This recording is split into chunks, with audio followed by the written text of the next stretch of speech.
coming to the domain, like when we speak about cybersecurity, it's a very evolving domain, and with the kind of threats, it's getting more sophisticated, and the kind of solutions that are expected are also evolving dynamically. We You have a very strong AI based solutions.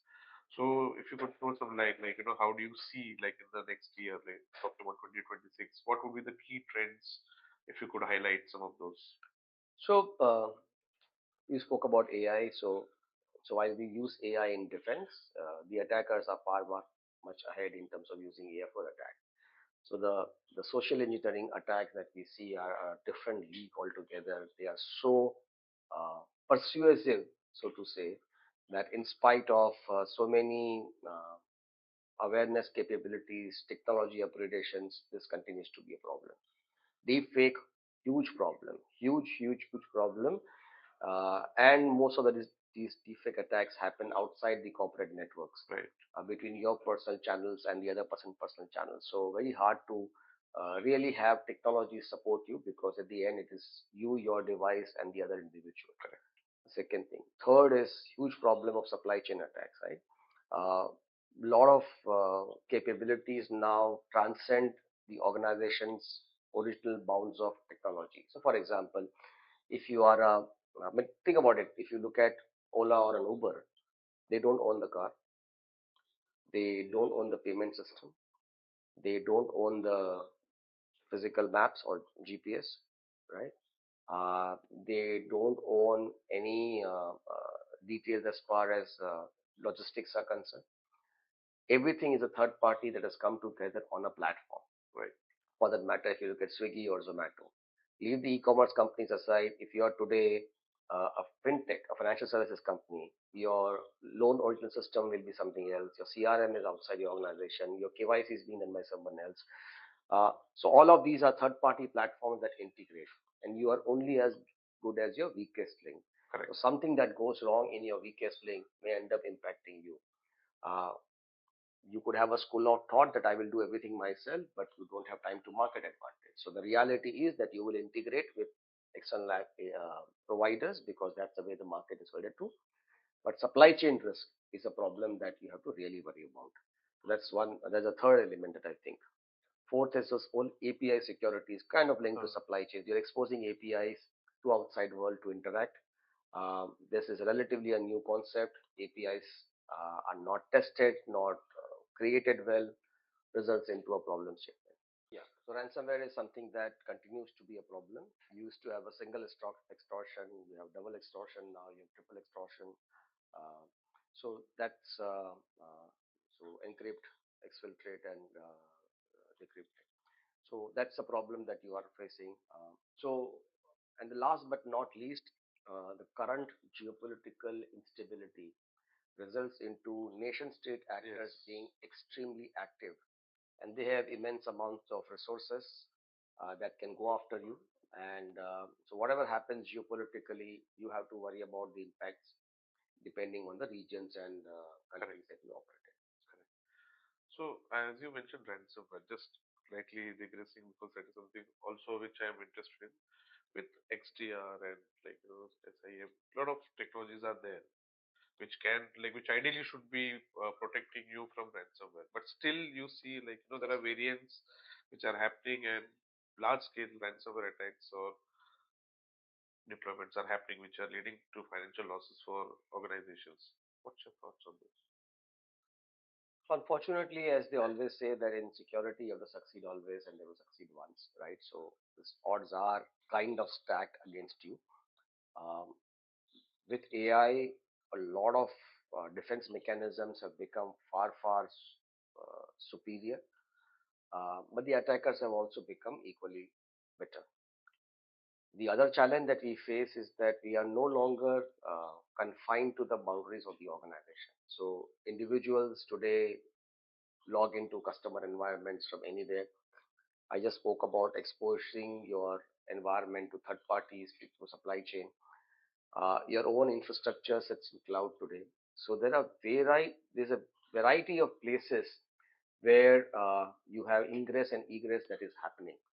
And while through an XDR or an SIM or an EDR or a lot of other technologies that are there, you will try and cover the boundaries, but you can't lock it Yes. because you have to allow it to operate to get the business to function. And um, unless you are absolutely vigilant in every single aspect of your technology's landscape 24/7, you will have, let's say, maybe you just there's a pressure to roll out something new and you just spin up a new DevOps instance and you forget to implement the company policy on configuration and you leave a port open, and that's just one small window that can be exposed for someone to come in, and then Right. once it is inside, it's just a trusted channel through which you kind of interact and then create a problem. So um, there will be human related challenges that will come in because, as I said, behind every successful attack, there is a human involved, right? Yes. Whether it is the attacker or the developer or the security personnel or the user, somewhere there is a human that drops the Element. ball and creates a problem. Right. So still you cannot secure all the Yeah, points. because I'm not. Yeah, That because I. remains a fact. Yeah, because I've seen so of the ones that I've seen successful attacks that have happened. Uh, Most are not very complicated attacks. On hindsight, you see, okay, it was not that it's not like this. They show it in that's in Ocean's 11 or Ocean's 12, where there's a complicated Yeah. process that they go through and they steal your biometrics Right. and they do something and then they hack into your environment and they get a like that degenerator of power and nothing like that. It is just simple stuff that gets missed out, which is maybe a credential that is leaked on dark web. Then there is an exposure of privilege. Then there is someone who's not diligent about changing the passwords. It's simple things that cause the attack to happen, Correct. right? So that's the reality. That's a good takeaway also, like what should be done, like at a very basic level. So going forward, like, SecureTech has, under Percept, has a series of solutions, which all is like almost end-to-end solutions for medium size to enterprise. So recently you had launched a product. So could you throw like some light on that? Yeah. So one of the reasons why the, the chat that we were having earlier, why attacks happen, is because each technology in security today operates in its own silo, and they may still have an enterprise-wide coverage, but still it looks at the problem statement from the its area of influence. So, for example, let's say you have a XDR SIEM that will look at your existing landscape and it will give you a threat view. It will tell Right. you if you are under attack and the source and the target and what needs to be fixed. You may have a system for vulnerability management that will look at the same infrastructure and will tell you what are the vulnerability gaps that Yes. needs to be fixed. Similarly, there will be technologies that will help you identify misconfigurations. Then there are technologies that will look at your GRC or policy violations for the same asset. Then there is an ITSM that will tell you any open service tickets for that asset. There is patching system that will tell you the patch status of the asset. There is an identity system that will tell you for that asset what identities are being used. There's a dark web monitoring system that will tell you what identities are leaked. So each one is looking at their own way for that specific asset, what is the potential exposure. And they also remediate at their own cycle, right? So you may have a severity medium threat uh, given to you by SOC, and maybe you said, okay, for medium severity, I'll take 24 hours to remediate. You have just run a VA scan and you find a medium CVE on the same asset. Okay, I have time for 3 days to fix it. I've similarly done config audit and I found a medium configuration issue. Okay, I can take 5 days to fix it. By the way, dark web also has said that potentially this credentials are weak. Now, for that same asset, each of these together may make it a very serious problem. But on its own merit, it is not going to justify an immediate reaction. Second, no technology today will cover 100% of your threat landscape, right? But each part covers, so you may have the VA that's done for 60% of the asset, your SOC does 50%, your EDR does 90%, but together you may still have a picture. CTEM's biggest promise is that no asset is small enough to be left behind. So you cannot have these dark corners in the organization that can become a potential entry point for an attack. And these dark corners exist because you do not have unlimited resources to cover every part of the organization. So first and foremost, promise of CTEM is to identify such dark spots. Second is the ability for you to look at varieties of ways in which these attacks get manifested, whether it is vulnerability, misconfiguration, dark web, policy violations, threat. Help you then prioritize based on this. We also have a proprietary algorithm that identifies and gives you an asset risk score. So finally, a numerical value that tells you what your risk score is as a number. Correct.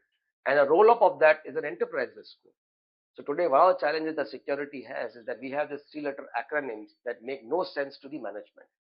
But finally, a CISO today can go and look at the CTEM and say, you know what, I am I am today at a risk score of 35. Uh, I would like to get to maybe 25.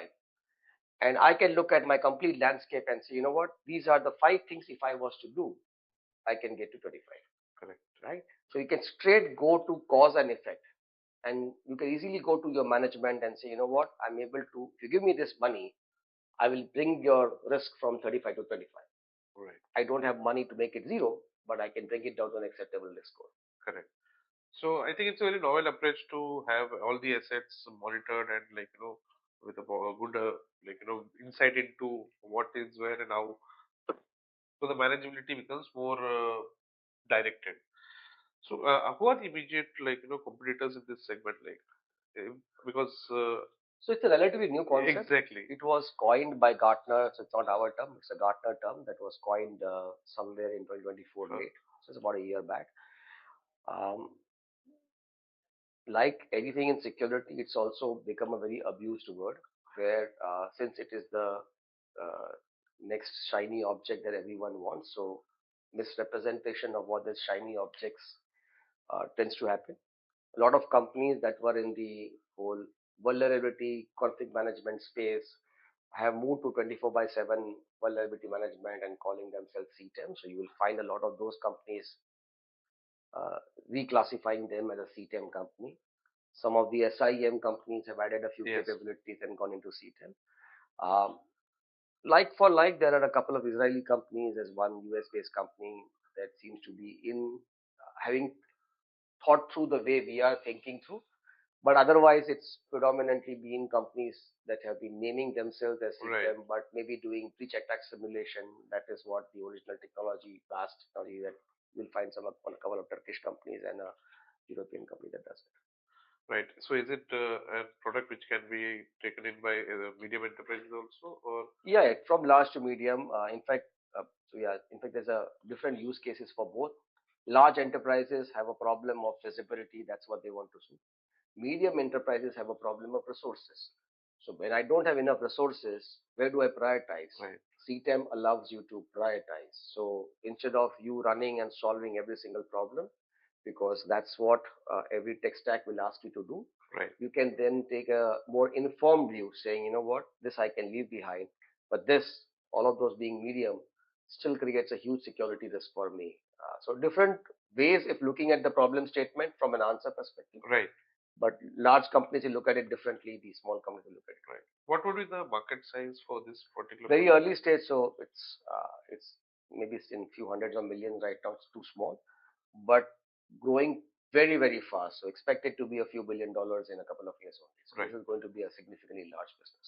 Right. So, what would be in coming years? What can we expect from SecureTech in terms of product lineup? If you have any that can be shared. So we just launched two Yes. new offerings, CTEM and compliance management. Yes. Compliance management is another area that is a huge problem that exists specifically as compliances are getting rolled down to mid-market companies also from as compared to large organizations. So that's a new offering that is there. We've launched a new cyber deception service, which is the whole decoy honeypot infrastructure. Yes. We've just launched a dark web monitoring capability.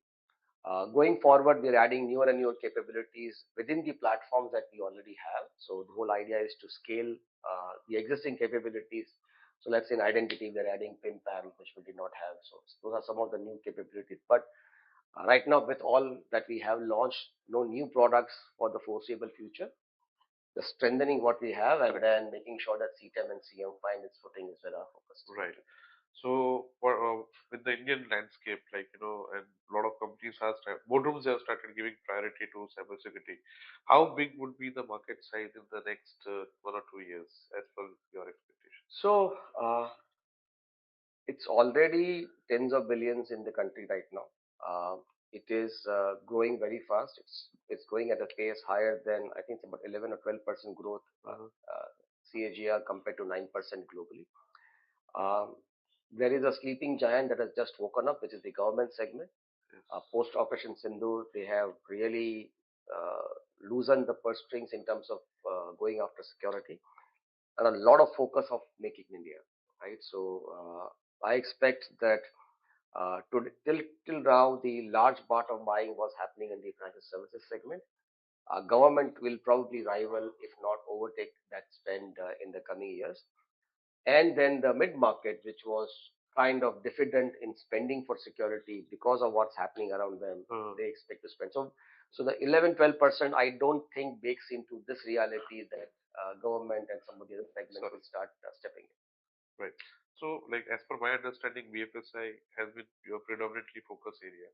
So, apart from that, any other domains that you are Manufacturing, pharma, services, and as I said, now government. right? So, of this, in the next year, just to highlight Government. government, which would be a focus area. Yes. Nice. So, one last question, just keeping a generic overview of cyber security and an advice to organizations or let's say enterprises, because we talked about asset management and a lot of aspects which needs to be covered under it.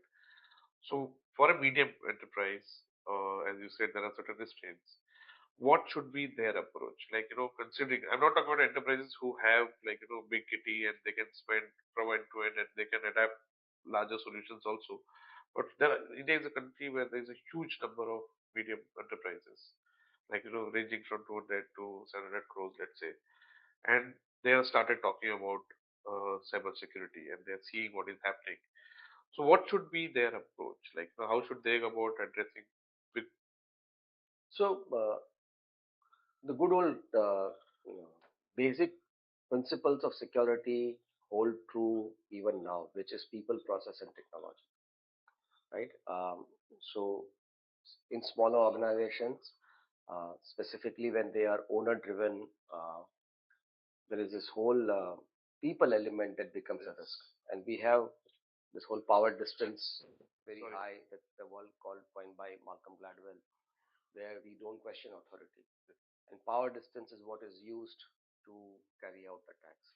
So getting security awareness through that, every single individual, simple things like instructions for changing bank accounts or giving away information when someone calls pretending to be a boss or the owner, you will just say, yes, sir, I will send it to you, right? Without, because we are not allowed to question authority. I mean, how can boss be wrong, right?